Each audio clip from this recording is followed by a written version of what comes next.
It's the Ralph Nader Radio Hour. Stand up, you've been sitting way too long. Welcome to the Ralph Nader Radio Hour. My name is Steve Scrovan, along with my co-host David Feldman. Hello, David. Hello there, Stephen. And the man of the hour, Ralph Nader. Hello, Ralph. Hello, everybody. Drop your iPhone. This is the program. That's right. You know, over 2,000 years ago, Socrates was worried about the effects of technology. He worried about a new invention, books, and that they were creating, quote unquote, forgetfulness in the soul. He worried that instead of remembering things for themselves, people were becoming reliant on books. And now in 2020, people are similarly worried about new technology, but instead of books, now it's social media and phones and the ways they change our brains. This technology provides us with an incredible amount of information. But does the sheer volume of information, one distraction after another, make us more superficial as thinkers? Our first guest, Nicholas Carr, wrote a book about this called The Shallows, What the Internet is Doing to Our Brains. This book was published in 2010. So today, Nicholas Carr is going to update us on how technology in 2020 continues to change our brains. In the second half of the program, we're going to be joined by two guests, New York Times writer Justin Gillis and the executive directors at Energy Policy Institute, David Pomerantz. Mr. Gillis just wrote an opinion piece about the billion-dollar bailout of 2 nuclear plants and several coal plants in Ohio. The Energy and Policy Institute is a watchdog organization working to expose attacks on renewable energy and counter misinformation by fossil fuel and utility interests. Mr. Gillis's op-ed tells the story of how Ohio State Assembly Speaker Larry Householder accepted a $60 million slush fund bribe before pushing to bail out these utilities. Unfortunately, this is nothing new. Power and gas companies have been controlling our political leaders for a long time. We'll hear more from Mr. Gillis and Mr. Pomerantz about this dirty story about dirty energy and what we can do about it. In between, we'll take a short break and check in with our corporate crime reporter, Russell Mokhiber. But first, let's find out how technology can change our brains. David? Nicholas Carr is a writer whose work focuses on the intersection of technology, economics, and culture. He is a former executive editor of the Harvard Business Review. Since 2005, he has written the popular blog Rough Type. In 2015, he received the Neil Postman Award for Career Achievement in Public Intellectual Activity from the Media Ecology Association. His books include the 2010 Pulitzer Prize finalist, The Shallows, What the Internet is Doing to Our Brains. A second edition of The Shallows was published in 2020 with a new afterword. Welcome to the Ralph Nader Radio Hour, Nicholas Carr. Thanks very much, David. It's my pleasure. Welcome indeed, Nicholas. Just to frame the book for our readers, I want to read a few sentences from your introduction to the second edition, which just came out this year. And I'm quoting you. The brain's capacity is not unlimited. The passageway from perception to understanding is narrow. It takes patience and concentration to evaluate new information, to gauge its accuracy, to weigh its relevance and worth, to put it into context. And the internet, by design, subverts patience and concentration. When the brain is overloaded by stimuli, as it usually is when we're peering into a network-connected computer screen, attention splinters, thinking becomes superficial, and memory suffers. We become less reflective and more impulsive. Far from enhancing human intelligence, I argue, meaning you, the internet degrades it. And then you drive it home on page 234 when you say the following, quote, social networks, Facebook's first president, Sean Parker, now admits were designed from the start to exploit, quote, a vulnerability in human psychology, end quote. He, his colleague Mark Zuckerberg, and other architects of the system, quote, understood this consciously, and we did it anyway, end quote, says Sean Parker.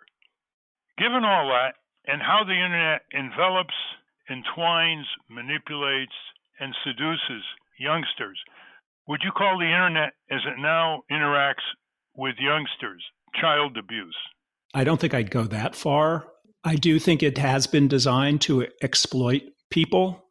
That includes people of all ages, including myself. I think its effects are stronger, both good and ill, on younger people simply because they've grown up with it and they tend to use it even more than older people.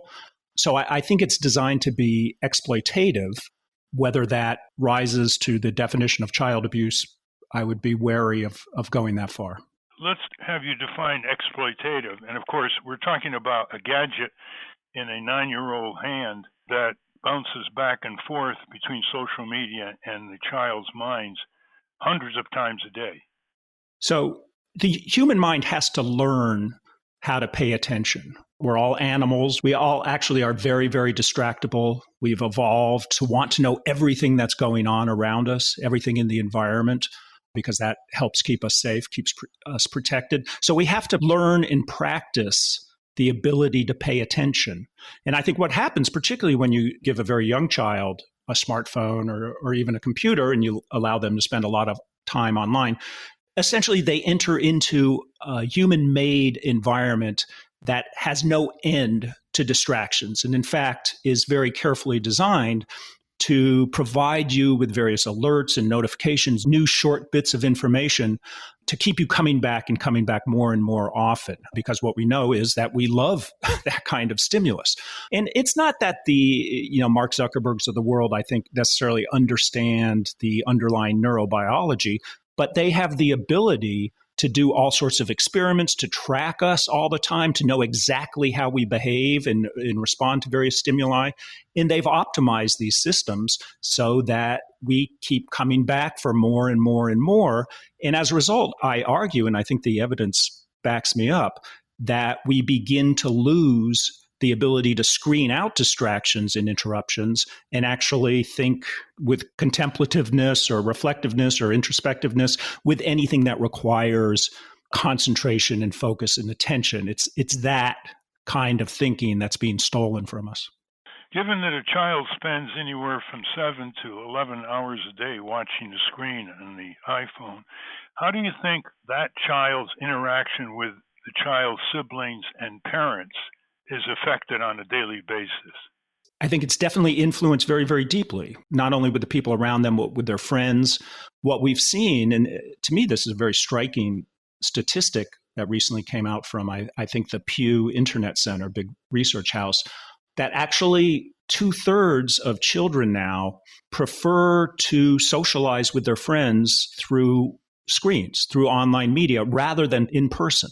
When I read that, it was shocking because I think that shows us how deeply not only is our behavior being changed in our ways of thinking, but how social norms are changing. So that, instead of wanting to get together with your buddies or your family members, you'd rather communicate through a screen, through your phone. I think we don't know yet all the psychological effects. We're in effect doing this big experiment, particularly on children. But I have to say, I think that this is going to not only make it harder and harder for people to think deeply, but I think it's going to make it harder to communicate deeply with one another. Well, at what point, Nicholas, do you think the verdict is in? In other words, you put this first book out in 2010. You think that the situation you described 2010 is even worse now in terms of what it's doing to human comprehension, attention span, understanding, processing information, the speed of input in the social media now, of course, is much greater than it was 10 years ago. At what point do you think the verdict is in and we've got to start paying attention to an ancient Chinese philosopher who in the 14th century under the Ming Dynasty said, "To know and not to do is not to know"? Right. I think to me, the verdict when it comes to how the digital technology is influencing the way we think, I think at this point, the verdict is in, essentially. I think there have been a lot more studies in the last 10 years. What we've seen is the rise, in those 10 years, the rise of the smartphone and the rise of social media, both of which mean that we're connected to this flow of very fast-moving, very compressed information overlapping all sorts of media forms, video, audio, and so forth. And if you look at the research, particularly the recent research that focuses more on phones rather than laptops and desktops, what you see is this gadget and the social media that pours through it has a hold on people's minds, even when they're not using it. As one researcher put it, people are either using their phones, thinking about using their phones, or suppressing the desire to think about using their phone. And all of those things capture some part, and probably a major part, of the limited attention we have. And I think that pushes us. The research shows it. If you're trying to do something hard, solve a hard problem, you struggle much more because some of that, your brain capacity is basically being siphoned away. But more than that, I do think it gets in the way of us kind of building the knowledge, the personal knowledge required to take new information in and put it into a broader context. And to me, that's the secret to thinking deeply is not just taking a piece of information as quickly as possible. It's to be able to process it through a broader context that gives broader meaning to whatever your information you're learning or taking in at the moment. Yeah, if I may extend that a bit, it's a continuum from getting information, turning it into knowledge, transforming it into judgment and wisdom. That's the sequence I think that you're pointing to. Let's go deeper in your book. On page 233, you say, quote, Facebook and other social media companies have been adept at extending and exploiting the smartphone's colonization of the salience network. Building on Google's practice of exhaustive clandestine behavioral testing, they have designed their apps to be as addictive as possible. The seemingly innocuous features we now take for granted on social media, the quote like quote, quote heart quote, buttons that signal appreciation and affection, the swipe gestures that refresh the screen with new information, the streak counts that tally exchanges with friends, the infinite scrolls of stuff are variations on psychological conditioning techniques pioneered by slot machine makers. They promise emotional and social rewards, and they deliver these awards in an unpredictable fashion. We're never sure exactly what will happen when we touch the screen, but we know we might like it. So, like compulsive gamblers, we keep coming back for more, end quote. Is this why you wouldn't use the word child abuse? Because child abuse usually, in a raw form, has a perpetrator that's visible, an adult beating a child. So the child is abused by someone perceived to be the abuser by the child. But do you recognize that billions of people hooked on social media and the iPhone refused to answer yes to the question, are you addicted to your iPhone? I do think that there is, through this kind of mechanism I described, is the phone and social media are very carefully designed to have these kind of behavioral triggers in them, whether it's swiping the screen to get more information up or down or sideways or whatever, notifications that come to us all the time. These are tapping into very deep information gathering instincts that we all have. And it does make it essentially addictive, or it provokes compulsive kind of behavior. I think when children particularly are exposed to this, then yes, I mean, there is, the word I come back to is this exploitative kind of thing that's going on. And certainly it begins with the deliberate design of these technologies. But I think it's also, parents and other adults who essentially have allowed this technology to become so important to their kids. We all bear a part of the blame, I think. We'll get to the parents in just a minute. Maybe I didn't explain myself well enough, Nicholas, but what I meant was the young people I've spoken to and adults, when I say, how many hours you put on your screen? And they say, 3 hours, 5, 6 a day, whatever. I said, do you ever feel you're manipulated by the iPhone, the Facebooks, the Googles, social media? Almost all of them say no. Is that your experience? And isn't that part of the problem? Yes, that is my experience. I don't think it's universal. I think, in particular, I have to say over the last 10 years since I wrote the book, there's more awareness that we're being manipulated. But I still think that that's not the general view. I think people are so wrapped up in social media that they tell themselves they're just doing something normal, and they feel compelled to do it because everybody else is on it and sharing information. So that I don't think most people recognize the extent of the manipulation that's going on. So at that level, I certainly agree with you. I think there's much more concern about privacy being invaded. I think you're right there.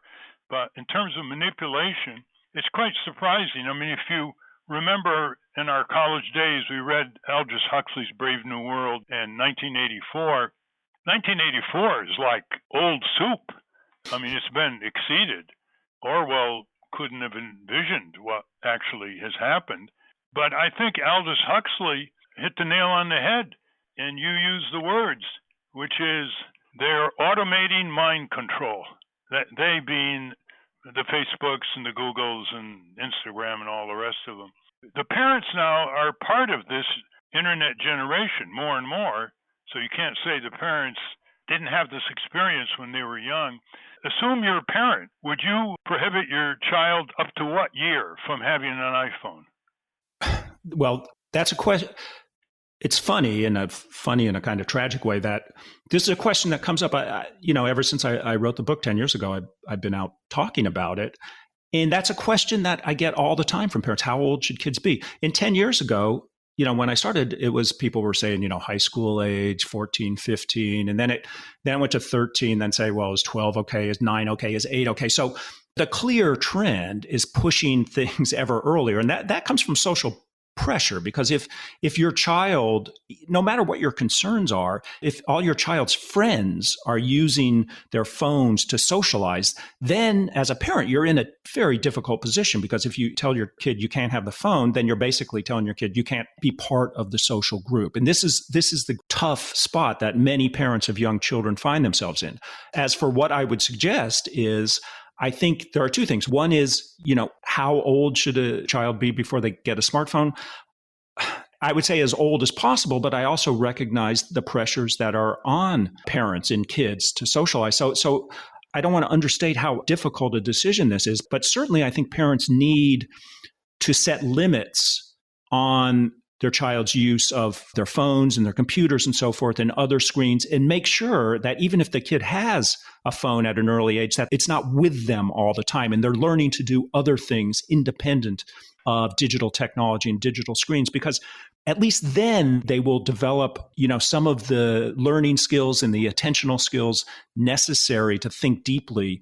And so you have to make sure that you don't allow the new technology to essentially take over your kid's life, by extension, their mind. Let me press you further here. You say in your book on page 215 that in the first edition of The Shallows, quote, I suggested that our use of the internet as a substitute for personal memory was misguided and dangerous, end quote. Let's say you have two children and they're twins, so they can peer group each other positively. When would you let them have an iPhone? I personally would try to hold off until they're in high school. Well, you're right there with an MIT wise engineering professor, one of the founders of the computer age, who wrote a book saying there shouldn't be any computers in the schools until high school, that there should be much more interpersonal relationships between the teachers and the students in grade 3, 5, 6, 7, 8. Now, I often take great books and look at how the author ended it. Again, remember that Chinese philosopher, to know and not to act is not to know. And I'm going to read the last bit on your book. This is after an exhaustive rendition of the mounting dangers and harms of the internet to the human brain, differentiated in terms of age, of course, and other factors. And here's how you end it. Quote, when we constrict our capacity for reasoning and recall, or transfer those skills to a machine or a corporation, we sacrifice the ability to turn information into knowledge. We get the data, but lose the meaning. Barring a cultural course correction, that may be the internet's most enduring legacy, end quote. I can see some people who would have finished reading every page of this book by Nicholas Carr called What the Internet is Doing to Our Brain, The Shallows. I can see the buildup of anxiety mixed with understanding and perception that you convey to the reading that last few words and then going into the bar and having 6 jiggers of whiskey. Why do you leave the reader hanging? And what do you mean by a cultural course correction? And let's assume you're the czar to do something about the internet in Washington, D.C. You have the power. What would you do? Well, what I mean by a cultural course correction is that we often look at the use of technology as being a personal decision. And I think, thinking about personal discipline and the role of parents and everything, all of that is very, very important. But this has been true with earlier technologies as well. It's no longer just a matter of personal discipline because, as I said, being constantly connected and constantly sharing information is more and more a social norm and a social expectation. And we have, if you're going to school, your school is pushing you as a student to do more and more online. When you go to work, your employer pushes you to be always connected, always responding to emails and texts and stuff. In your social life, other people are pushing you in this direction. So as a society, I think without thinking about it very much, we have pushed everyone down the route of thinking that they need to be constantly online, have their phone with them and often out in their hand all the time. So I think we have to look beyond questions of personal discipline and even parental control to, as a society, begin to, if we're going to confront this, we need to begin to reset our social expectations, whether that comes from the government or from employers or schools or any other institution. We have to say that, yes, this is a powerful technology and it has its use and it has its benefits. But if we allow it to take over our lives, if we come to think we have to do everything through a screen, then we are going to lose something in our personal lives, some depth of thinking. And I think we're going to lose some cultural richness in our society because simply we're not going to be producing the people able to pay attention and to concentrate that's necessary for progress, whether it's in science or in politics or in art or in literature. So I do think that this is a society-wide issue now, and we really have to deal with it at that level. Well, you actually go deeper on that warning, and at the end of your book, where you talk about the advent of the information age seems to have created a generation of people who feel they know more than ever before, but they may know even less about the world around them now. And then, in the context of Trump and what he's done to the country, you have, quote, that unhappy insight probably helps explain society's current gullibility crisis with its attendant plague of propaganda, dogma, and venom. If your phone has blunted your powers of discernment, you'll believe anything it tells you, and you won't hesitate to share deceptive information with others. End quote. That's pretty serious, Nicholas. Why is it that in all your references, you don't seem to have found many anthropologists helping you out? Comparative cultures, linear historical knowledge. Where are the anthropologists? That's a good question. And I don't know. I mean, there are a lot of cognitive psychologists that are focusing on this, and some of those quotes you just read come out of their work showing that actually people are more likely to spread false information through social media than true information, and they're more likely to confuse online information stores with their own personal knowledge, which is why they think they know things even though they don't. I do think that, there's a lot of gaps in kind of the people who are focused on this and studying this. And one reason is that the technology has jumped ahead so quickly. And for many, many years, everyone was very enthusiastic about it and, thought of Silicon Valley as our saviors. And it's only recently that we've begun to ask questions. But I certainly personally hope that this becomes a subject that is studied in many different ways and that many more people begin speaking out about it. Well, it seems to me that you're ripe to go to a new level of impact here, having made such a good and readable analysis in your book, The Shallows, What the Internet is Doing to Our Brains. We're talking with Nicholas Carr. I've been on a pitch lately, Nicholas, reading all these columnists in the New York Times and Washington Post who devastate every day Donald Trump, whether it's Nicholas Kristof or Paul Krugman or Dana Milbank or any number of them. And they never come to the conclusions of their convictions. They leave the reader hanging because some of the conclusions should be demand for his resignation right now. He's wrecking the country, starting with the COVID situation that's apparent to everybody. And they never do that. They don't have the conclusions of their convictions. And I see that in a lot of nonfiction exposés throughout the years.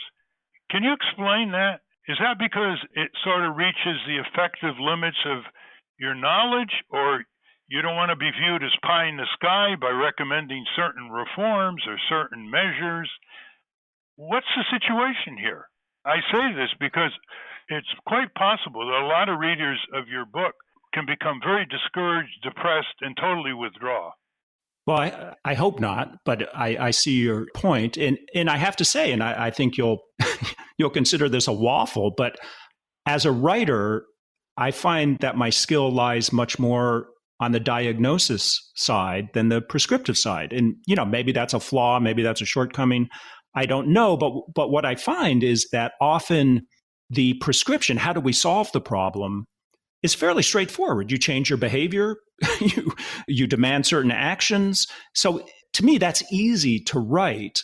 My own belief is that if I can get people to have a deeper understanding of the situation and what's really going on here underneath the surface, then that at least prepares them to change their own behavior and look very, very critically at our institutions and social norms and so forth. So that, just speaking personally, is why my book focuses very strongly on the diagnosis side and doesn't end with, here's a list of 10 things we should do tomorrow. You don't see yourself as working in the area known as advocacy journalism. You're just reporting and interpreting. Yes, I'd say that's fair. Well, that leads me to my last question, which is this. Who picks up the cudgel? You've thrown down the gauntlet. Who picks it up and says we have to form new citizen groups like the environmentalists did when they read the science of ecological damage, or consumer groups, or worker safety groups? Seems like the first step is institutional organization around the various horrors and pitfalls and addictions that you've described in your book.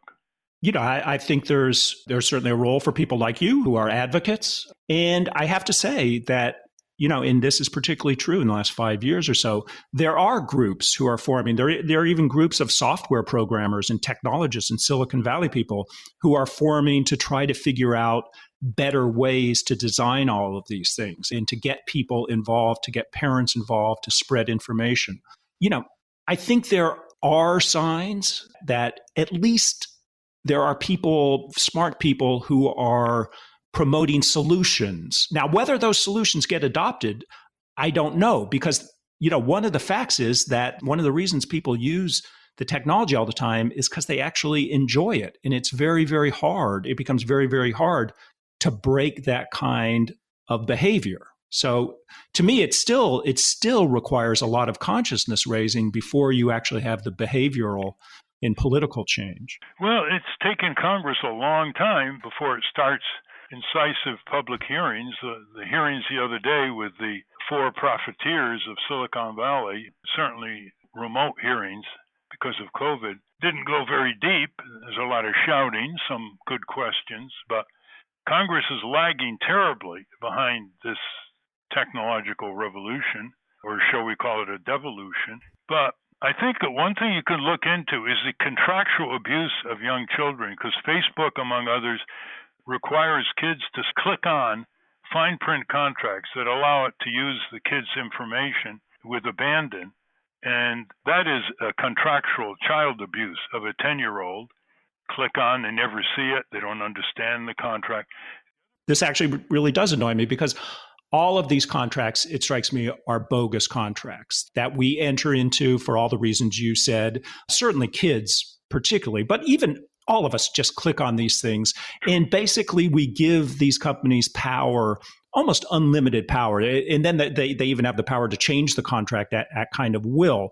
So I do think there has to be reforms not only for contracting, but for limiting the ability of companies to gather and exploit personal data. I really do think that there is a role for government and for regulators to step in and really begin to change the ground rules here. Should we make Facebook and others pay for the personal data?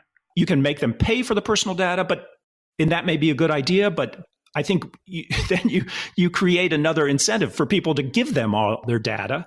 I would look more at constraining their ability, what they can do with the data, how long they can hold on to it, who they can share it with, how they can cross-reference it, really putting in new regulations, new laws that limit their ability to collect and exploit the data. Huge enforcement problem there. I'm sure you recognize it. Well, we're out of time, Nicholas Carr. We've been speaking with Nicholas Carr, who's just updated in a very thorough way his book, which was a New York Times bestseller when it came out in 2010, called The Shallows, What the Internet is Doing to Our Brains. Thank you very much, Nicholas, for coming on the show, and I hope we see you extend your knowledge into the arena of activity in the coming future. Thanks very much. I enjoyed the conversation, and I will try my best. That's good enough. We have been speaking with author Nicholas Carr. We will link to his work at ralphnaderradiohour.com. Let's take a short break. When we return, we're going to talk about the rampant corruption that sustains dirty energy.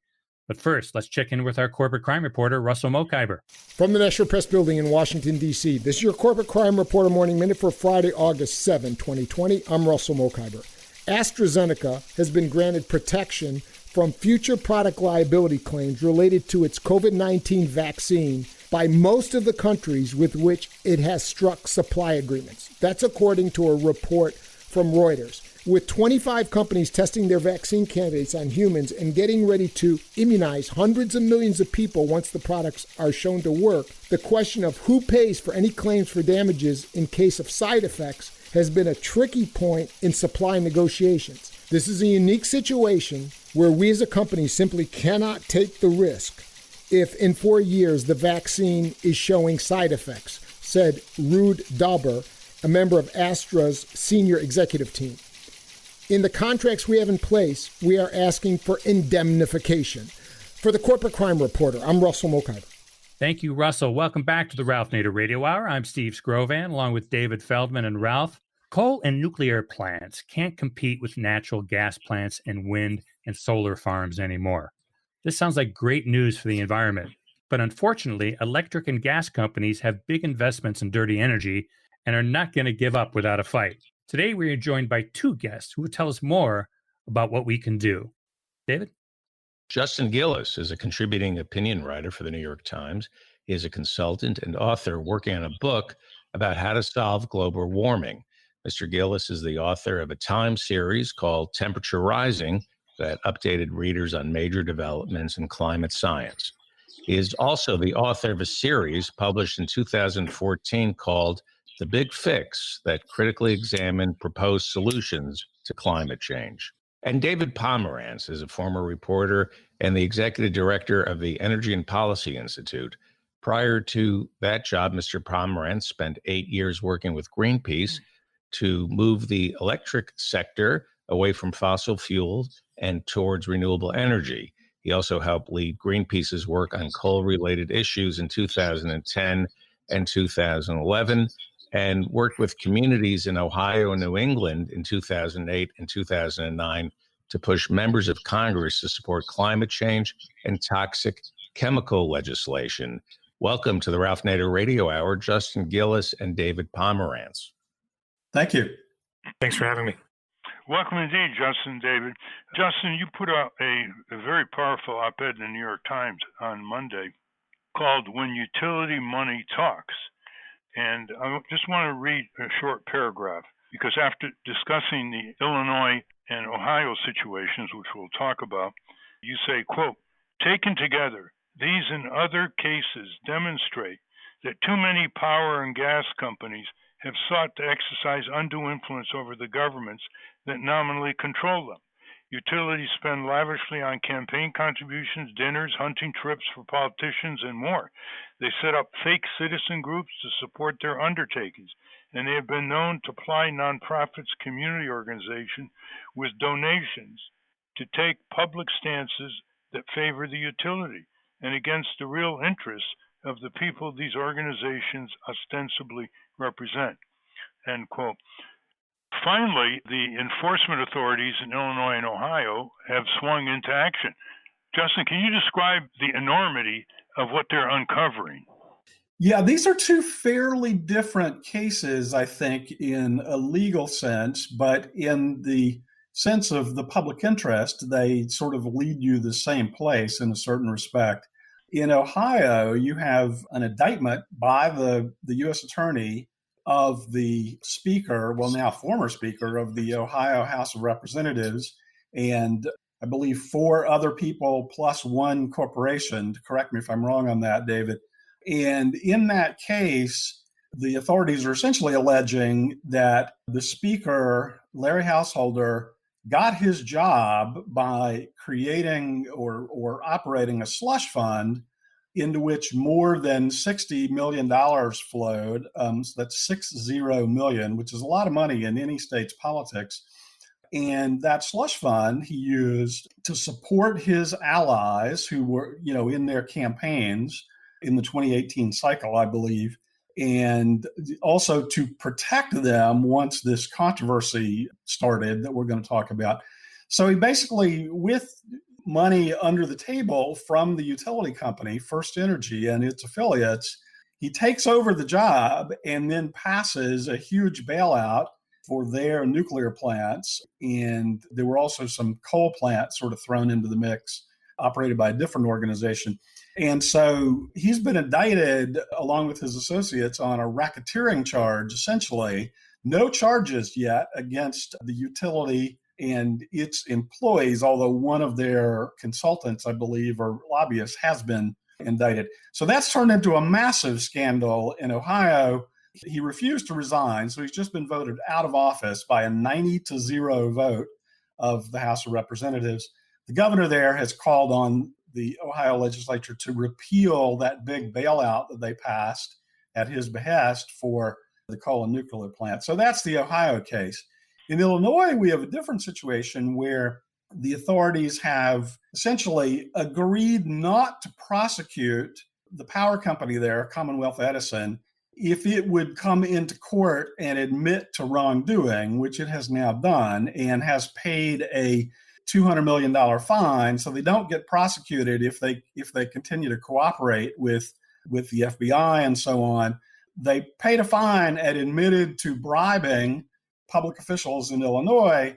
We don't know which ones, but we do know that the longtime powerful Speaker of the House of Representatives there, Michael Madigan, has been targeted with search warrants. Search warrants have been executed against his offices. And that appears to be rather different in the sense that, it's a classic Chicago no-show job situation where the allegation is that Mr. Madigan was sending his associates, precinct captains and people like that, to sort of get paid by the power company without really having to do any work for it. So kind of a classic Illinois corruption sort of thing of the sort that goes back for decades. But of course, yet again, and so in both these cases, what we're seeing is undue influence on the state governments that supposedly in the public interest are supposed to be, overseeing these power companies, setting their rates, deciding if those rates are in the public interest. So in that sense, they're identical. If you're a citizen of Illinois or Ohio, you're looking at this situation right now saying, this is not right. Things are not as they should be. Justin, what did Commonwealth Edison want? To bail out their nuclear plants too? Or? They wanted 2 bills passed, and I'm going to get the dates wrong. The first one may have been 2011, and then the second one may have been 2016. But those essentially served as instruction to the Public Utility Commission in Illinois, the regulatory body there. I'm probably getting the name of that wrong. David can correct me. But essentially, this is how you're going to decide the rates for the power company. It was, in practice, a bailout for their nuclear plants, plus more, in fact. The details of the legislation are complex, but essentially the power company wanted it passed, and to get it passed, they had to go through Mr. Madigan, who I should say fervently proclaims his innocence here. And of course, our principle in America is innocent until proven guilty. So nothing has been proven against Mr. Madigan yet, and not even publicly alleged. All we really know is that his offices have been searched. So yes, that's the short answer, is they wanted bills passed in Illinois to their benefit. And David Pomerantz, you know the scene around the country. You want to comment both on Ohio and Illinois, but how widespread is this? Because in Georgia, they're bailing out unfinished nuclear plants, trying to get them built completely. Billions and billions of dollars are flowing by the taxpayers. In other situations, upstate New York nuclear plants have been bailed out by Governor Cuomo because they're losing money and they couldn't compete. What's the situation around the country? Sure. It's a great question. What I would say is that the corruption scandal in Ohio, that might be one of the more brazen examples we've seen of how a utility spends money, and often spends money covertly, under sort of cover of the Citizens United decision a decade ago, allows them unlimited ways of spending money without the public's knowledge. And so the scandal in Ohio may be the most brazen version of that, but it's certainly not unique. This is, one of the most well-thumbed pages of a playbook that investor-owned utilities around the country use constantly to, secure as much influence as they can with legislators, with their regulators, with governors, and then to use that influence to get policies and regulations passed that will increase their profits as much as possible. One thing I'd say about those examples that you cited, I think some of those absolutely belong on that list, but it's definitely a much bigger issue than just around nuclear plants. Some nuclear plants around the country are having a hard time competing, and so that has led utilities to seek bailouts. But the practice by utilities goes back much deeper than that, and it's much broader than that. So just as some examples, the utility in New Orleans, Entergy New Orleans, through contractors and subcontractors, had actors paid to show up to public hearings at a city council meeting and lie and pretend to support the company's gas plant that it wanted to build, a new gas-fired power plant that they would build on, sinking land in New Orleans East, an environmental justice community. We know that Arizona Public Service in Arizona, the biggest investor-owned electric utility there, they ran a dark money campaign, spent over $10 million in 2014 to bankroll organizations that then turned around and supported the election of regulators that would be most favorable to that utility, and particularly that would adopt rules to block rooftop solar's growth in Arizona. So it's definitely much bigger than nuclear. It is happening around the country. And, one of the most, I think, pernicious elements of this that people should understand about these influence schemes that utilities run is we all pay for it on our electric bills. So, when APS, Arizona Public Service, First Energy, Entergy, any of these companies go out and do things from the egregious, like $60 million racketeering rings, to the fairly banal, like trying to offer to their regulators that there's a job waiting for them after they leave public office with the utility if they, treat them favorably. All of those efforts are being paid by our bills.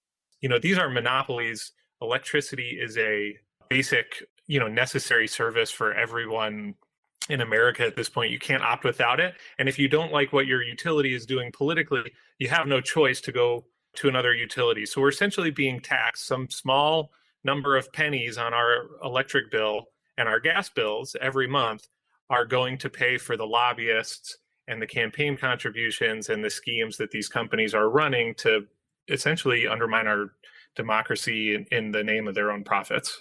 Well, when I heard about the Illinois and Ohio cases, Illinois has a subscribed consumer group, a private nonprofit consumer group called Illinois Citizen Utility Board. They're supposed to be a watchdog. We helped start it. And in Ohio, they used to have, I assume it still exists, a government-funded consumer advocate with staff and experts to watchdog these utilities. So a split question here. We know that the regulatory agencies are often captured by these utilities. What about these consumer groups? That's a great question. I think most states have a designated consumer advocate of some kind. And then there are, of course, many informal advocates, environmental groups, clean energy advocates, citizens advocates who also try to weigh in. Of those formal, government designated advocates that you mentioned, I think they all exist on a spectrum. I think the vast majority of them are very much trying to work in the best interest of customers. They really are trying to do everything that they possibly can to fight the utilities when the utilities kind of go in for really egregious rate increases and are trying to put corporate profits over the public interest. With that said, they are outstaffed, they are outgunned, they are usually not adequately budgeted to fight the utilities, and the utilities have essentially a limitless source of funding to swamp them. So that was actually some of the most fascinating text messages that we saw in the federal indictment and affidavit in Ohio are quotes from the lobbyists running this scheme saying that the amount of money that they have to fund the operation from First Energy is limitless. That's the actual quote that they use. So we're talking about an absolute deluge of corporate money in politics. And it's very difficult, even for, I think, the best intentioned consumer advocates to go against that. David, maybe I didn't phrase it specifically enough. I was really asking, who exposed this first? I understand that the budgets are limited for these consumer groups to pursue, Sure. But who actually exposed these crimes in Illinois and Ohio first for the public? Well, in Ohio, interestingly, much of the allegations that were laid out by the FBI and federal prosecutors, the broad contours of the scheme were actually known by the public and reported in newspapers from 2017 through 2020. And a bunch of intrepid local reporters deserve credit for doing their best to uncloak what was happening. What they couldn't know, and what we couldn't know, my organization at the Energy and Policy Institute, we were also doing a lot of watchdogging work and kind of trying to reveal what First Energy was doing here. What we couldn't prove is exactly how the money was flowing. I think everyone assumed that First Energy was behind all of this because they were the ones who stood to benefit the most from the bailouts. But we couldn't, we didn't have the ability to look at which bank accounts the money was coming out of and going into. And what no one knew until the FBI revealed it is that politicians like Larry Householder were actually taking personal bribes as part of the scheme. And we certainly didn't know the vast extent of the operation. So really, most of this was actually known. It was the illegality that wasn't known. And I think the only reason the public knows about that now is because it turns out the FBI was, as we watchdogs and journalists were trying to expose the situation through the last 2 years, in parallel, the FBI was investigating seriously with wiretaps and the full investigative resources of a law enforcement agency. Who exposed it in Illinois? We don't really know the answer to that. The circumstances, I'm going to just speculate here, but the circumstances raise, in my mind, the distinct possibility that the power company turned itself in. Whenever you get what's called a deferred prosecution agreement from the Justice Department, that's usually as a consequence of internal, and this happens all the time with companies that pay foreign bribes. Internal compliance people at the company have caught it and done their own investigation, and then they take it as a package to the Justice Department, and you get somewhat lenient treatment. So it could well be that the power company got on it once they realized the FBI was looking at them. We don't really know. That's all still come out. But what we do know is the Commonwealth Edison there has undertaken now to cooperate completely with the federal authorities and essentially set up an in-house shop that's going to give them everything they need. So I think it reads almost like a sort of a cooperation agreement, plea deal sort of thing, where it's clear they have other targets and they've got the power company on their side now in being willing to expose those other targets. Justin Gillis, you just had this op-ed published in the New York Times. Arguably the most important op-ed page in the country and the most widely read. What kind of response did you get? quite a bit of response. I mean, citizens are always in despair when they read about these sort of things. And it's hard to know what to say to people. I mean, the problem of regulatory capture and undue influence, this is an old problem, right? I mean, Ralph, you've been working on this stuff for decades now and trying to set up, public interest, opposition to this undue influence. I think people have not put two and two together and fully realized, and certainly in Congress, they haven't really done this, fully realize the degree to which the utilities are skewing our politics all over the country. And I mean, I actually called in that piece for hearings in Congress because I think we need hearings to sort of flesh it out more and get at, is there people, you can pass laws and people will break them, as seems to have happened in these cases, but are there more laws, more disclosure requirements, et cetera, that we could pass that would get at the situation? Ultimately, what's driving a lot of these corruption scandals is a profit motive. That is, at the end of the day, the common bond between every scandal we've mentioned here is the utility is trying to, capture its regulators, or in some cases, like in Ohio and Illinois, entire arms of state government so that they can get favorable treatment. And the incentives are just different with publicly owned or utilities like municipal utilities and co-ops. They have had their own problems. They've been really big barriers to climate action. Unfortunately, a lot of cooperative utilities have been, big adherents to coal, but we are starting to see a lot of that shift and a lot of co-ops that are moving dramatically toward clean energy. So I think what I would say is the best antidote to all kinds of utilities, cooperatively owned utilities, investor-owned utilities that are supposed to be regulated by states, by public utility commissions, and municipal utilities that are supposed to be governed by cities, is robust engagement from the public to hold those utilities accountable. So in all of those cases, the things that can make things better is an engaged citizenry that is going to the regulators, to mayors, or to their own elected boards in the case of a cooperative utility, and paying attention to what happens in the shadows. Because one thing that we've 100% learned is that these utilities thrive and do the worst bad actions when no one's paying attention. And so there's a lot of injustice and really bad things for people to be worried about, especially during the Trump era. But these quiet corners of government, these municipal utility boards, the public utility commissions that most people have not heard of at the state level that are meant to, determine what their electricity bills are and whether the energy that flows through the wires causes climate change and local pollution or not. Folks have to pay attention to what's happening there, because if they're not paying attention, they can be pretty much guaranteed that the utilities are going to try to co-opt those boards. And as you and Justin well know, it doesn't take that higher percentage of the consumers who are the owners of these consumer cooperatives, or of the citizenry, or of the shareholders to really make a difference. And That's I right. always say with consumer co-ops, a mere 5% would be a way to alert the rest of the consumer owners and really get things changed.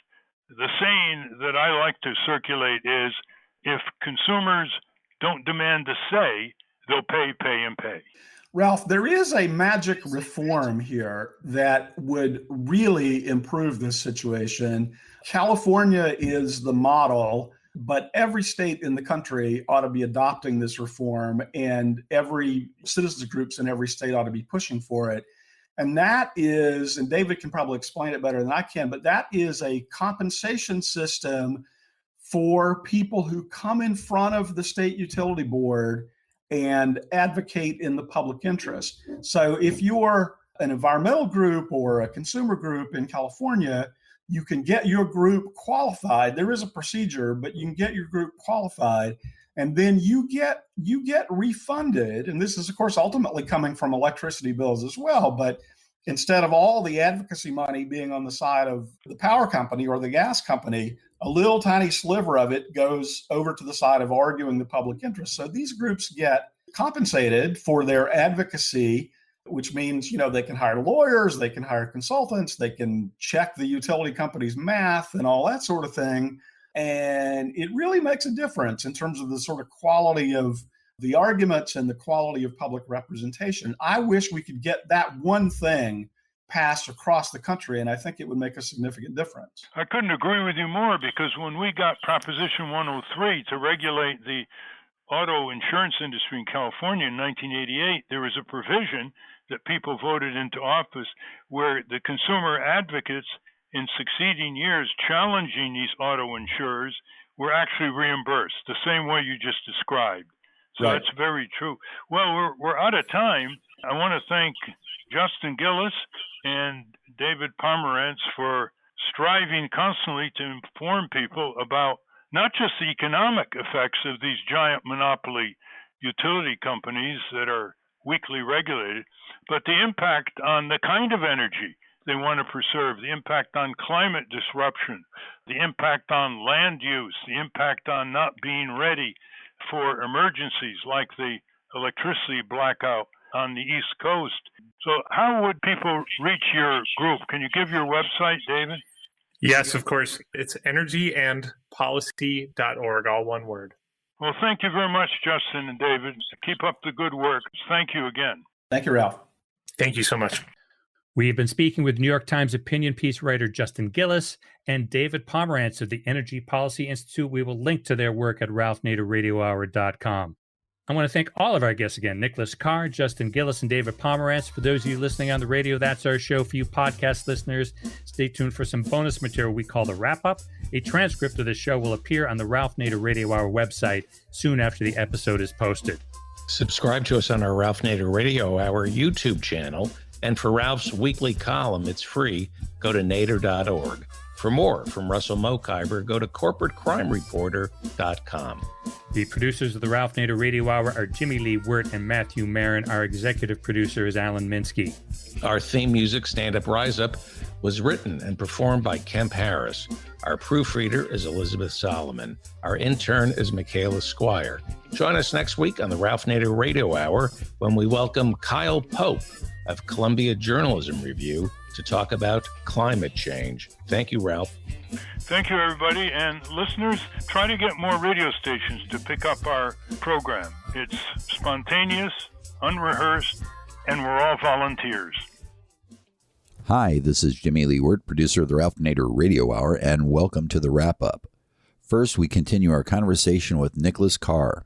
The other point I hope you'd go into is the abuse of gross anonymity on social media. To what extent should this anonymity be curbed? And as Professor Robert Felmuth, who we had on the program recently from the University of San Diego Law School, argues that if people put their names behind their social media messages, there'll be a lot less lying, slander, recklessness, and all the things that you describe in your book that get retweeted all over the world faster than the truth. Do you have any interest in both of those? I think it's certainly true that anonymity gives people a shield to let the worst parts of human nature kind of come out, whether it's, abusive tweets or harassment or just spreading stupidity and lies.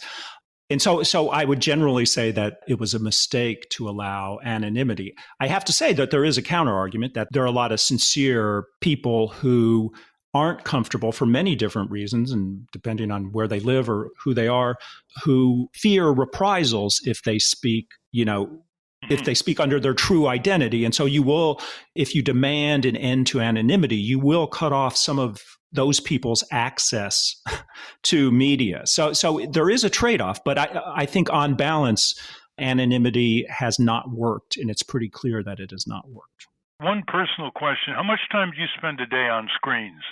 Too much. Definitely several hours. Some of that is because I use a word processor and to write. And also, let me admit here that the ability to access huge amounts of information as a nonfiction writer is extremely valuable to me. It makes my job much easier. But as a result, I spend several hours a day, certainly, mainly in front of my desktop computer. A more specific personal question. How much time do you spend on your iPhone? Considerably less, but probably I I really don't do social media because one thing that I recognize through my research is that it is geared and designed to grab hold of your mind and not let you really concentrate. So I don't spend a lot of time on social media. I'd say I'd spend maybe an hour, hour and a half on, actively looking at my phone. Well, you're practicing what you preach. Steve, David, jump in here. Yeah, Nicholas, I wanted to talk to you about what the latest social media craze is, TikTok. In one of your blogs, you wrote that TikTok shows us what a world without shame looks like. What do you mean by that?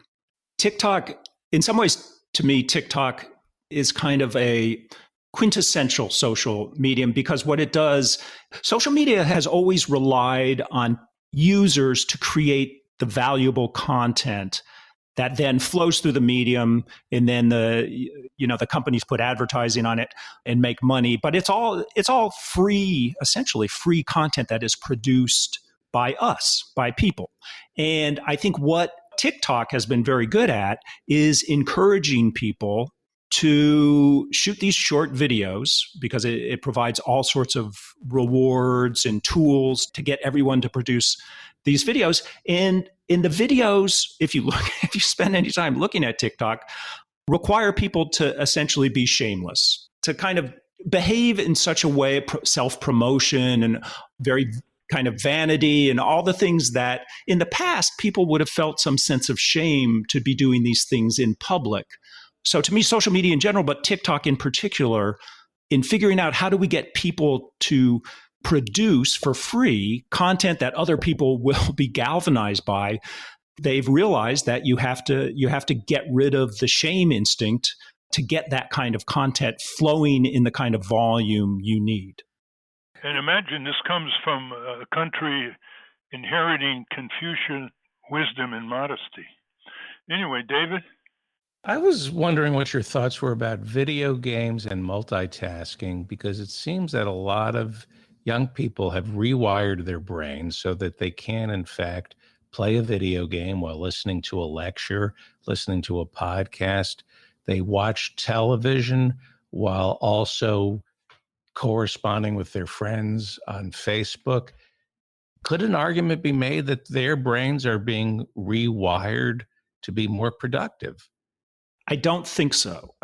And the reason I don't think so is because there have been a lot of studies of multitasking, both earlier before video games and social media and stuff, but also more recently. And what the studies show is that multitasking doesn't really exist. You might think you're doing things simultaneously, but what you're really doing is switching very quickly between different tasks.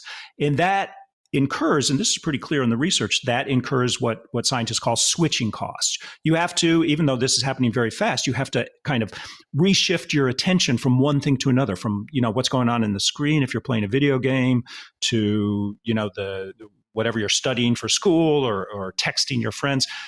And when you do that, you get a sense, and you see this particularly with young people, and if you ask them about their ability to multitask, you get a sense that you're doing lots of things very productively and you're juggling things.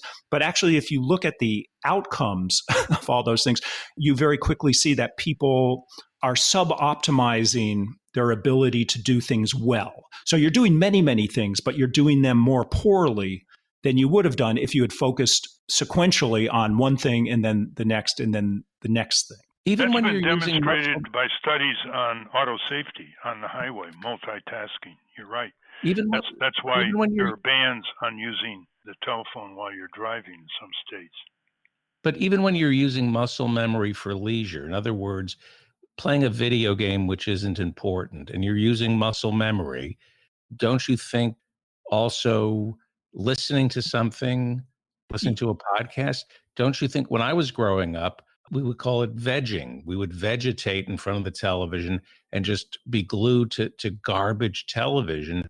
Whereas today's kids now watch a lousy sitcom while texting and playing a video game. There's no virtue to that.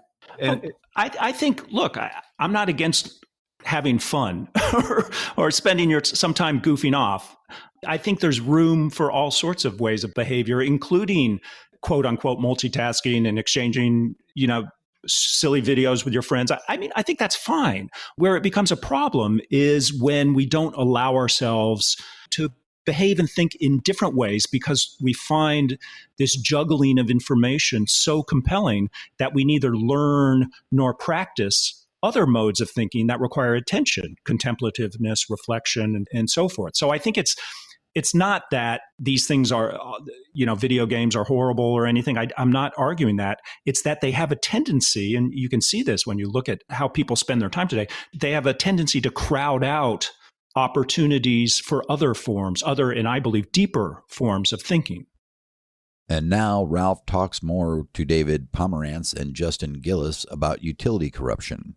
And you're seeing more and more mergers across different public services. For example, Eversource Corporation, which provides the electricity in Massachusetts and Connecticut's electricity is out now for indefinite period because of the storm, exposing some frailties, shall we say, by Eversource. They were allowed to buy Yankee Gas, the gas company. Then they were allowed to buy, one at a time, municipally owned drinking water departments. And so you're seeing now these conglomerate monopolists that usually get whatever they want. They usually ask more for their rate increase than they actually need, and then they come down and they make the utility regulator look good because they knocked them down. But we've seen that game play out before. David, in all your experience here, did you find a difference in cooperatively owned electric companies behaving better? Because there are a lot of municipal-owned electric companies, like in Jacksonville, Florida, and there are in the farmer-owned or cooperative-owned electric companies. You find the structure of cooperatively owned companies more behaviorally decent? It's a great question. I think there's a lot of promise to those public power agencies, municipal utilities that are governed by cities, and cooperative utilities that are owned by customers. I will say they have their own problems. So many cooperative utilities have governance, big systemic governance failures where the boards are supposed to be elected by the customers, but those elections are run in ways that lead to incredibly low turnout on the sort of less than 5% scale. And they're often not governed in ways that adhere to proper cooperative principles that are really democratic. And municipal utilities also have had some problems. I think, it's funny you mentioned Jacksonville. The municipal leadership, the leadership of the Jacksonville utility has been in incredibly hot water later for trying to privatize that utility and sell it to investor-owned utilities in incredibly underhanded, fishy, and arguably corrupt ways. But generally, I think you're onto something with your premise there, Ralph. Did any media, Justin, ask you to come on? No, this is the only one. I was a little surprised by that because usually almost every column I get pinged by other people, but it's maybe an example of the problem, right? For some reason, it's spinach to people. I mean, they don't to reporters. I mean, there's just not enough coverage. We have a terrible lack of coverage. Like the major newspapers barely touch this subject, right? So it's a real problem. I'm originally from Cleveland, so I will check in on my Cleveland newspaper, usually just to check sports. But, this Larry Householder thing. Oh, they're all over huge. that. That's a massive scandal in Ohio. So that's a different story. That's definitely getting coverage. Yeah. I'm just annoyed. The Times and the Journal and the Washington Post, the Journal has one person, I think, on utilities. The Times and the Post pretty much a zero. I mean, that's you're so right. I mean, the billions of dollars that the federal government's pumping into the Georgia nuke plants. It's staggering. Right. It is. And, without any guarantee that they'll ever open. Yeah. It's got to be because they're running scared, the nuclear and the fossil fuel industry. They know their time is up, right? Well, it's certainly true for coal. I mean, these are for coal, it's the last dying breaths of a dead industry, essentially, that's a zombie walking.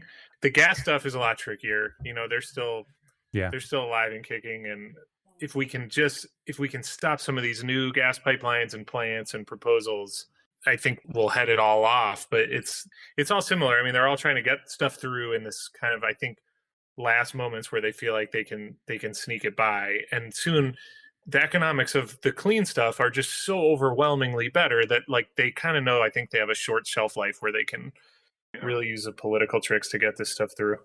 Finally, after Ralph has left, David, Steve, producer Matt Marin, and our intern Michaela Squire do a little postmortem of the show. Jonathan Swan from Australia. Oh, he was great, wasn't he? Yeah, it's like, it's an example of a journalist who doesn't give a shit about the access, you know? Uh-huh.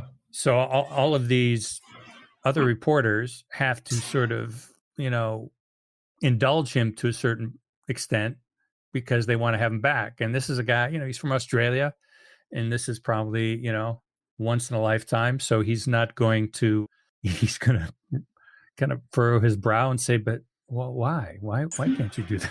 Why would you say that? Fun little anecdote about him. He must live around me somewhere, because I see him on the street every once in a while, and he's always like talking really loudly into his like, you know, earbuds. And I'm always like, every time I see him on the street, I'm always trying to get close to him listening, because I'm like, who's he talking to? Is he kind of like, you know, talking to some source somewhere, and he's kind of like loudly reveal something on the street. He's got a very distinctive Australian accent. So yeah, who's he grilling?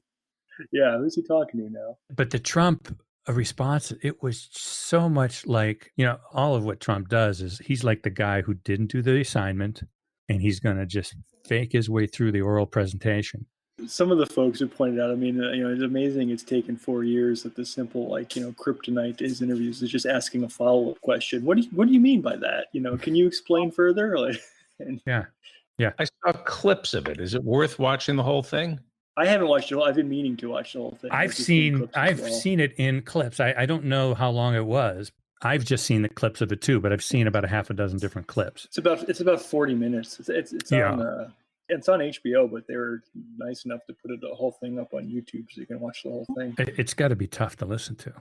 It is. It's painful. It's painful because you almost feel bad for Trump being so out of his element. That's I as much as I dislike him, I almost feel like empathy for him, in the sense that it's like watching like an elderly relative, like, you know, struggling to, under the weight of their own craziness.